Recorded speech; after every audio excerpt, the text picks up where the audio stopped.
Puisque j'ai commencé à vous faire des critiques, ne vous félicite pas pour vos réunions. Elles vous font plus de mal que de bien. Tout d'abord, quand votre Église se réunit, il paraît qu'il subsiste parmi vous des divisions. Et je crois que c'est assez vrai, car il faut bien qu'il y ait parmi vous des groupes qui s'opposent, pour qu'on reconnaisse ceux d'entre vous qui ont une valeur éprouvée. Donc, quand vous vous réunissez tous ensemble, ce n'est plus le repas du Seigneur que vous prenez. En effet, chacun se précipite pour prendre son propre repas, alors l'un reste affamé tandis que l'autre a trop bu. N'avez-vous donc pas de maison pour manger et pour boire? Méprisez-vous l'Église de Dieu au point d'humilier ceux qui n'ont rien? Que puis-je vous dire?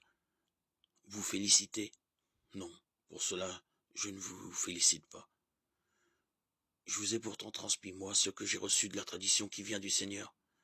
La nuit même où il était livré, le Seigneur Jésus prit du pain, puis, ayant rendu grâce, il le rompit et dit, « Ceci est mon corps qui est pour vous.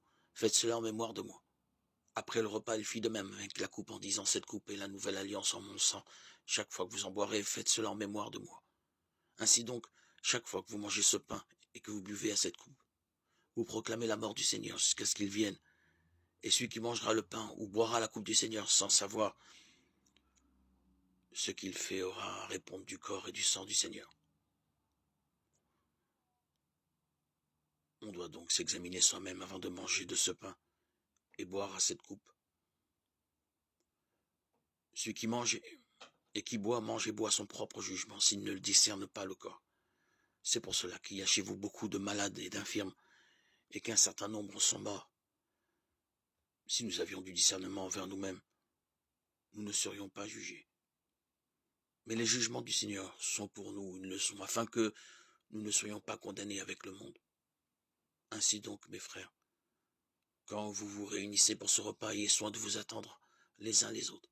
Si quelqu'un a faim, qu'il mange à la maison pour que vos réunions ne vous attirent pas le jugement du Seigneur. Quant au reste, je le réglerai quand je viendrai. Je vous le demande donc, mes frères, quand vous vous réunissez pour ce repas, ayez soin de vous attendre les uns les autres. 1 Corinthiens 11, 2, 34.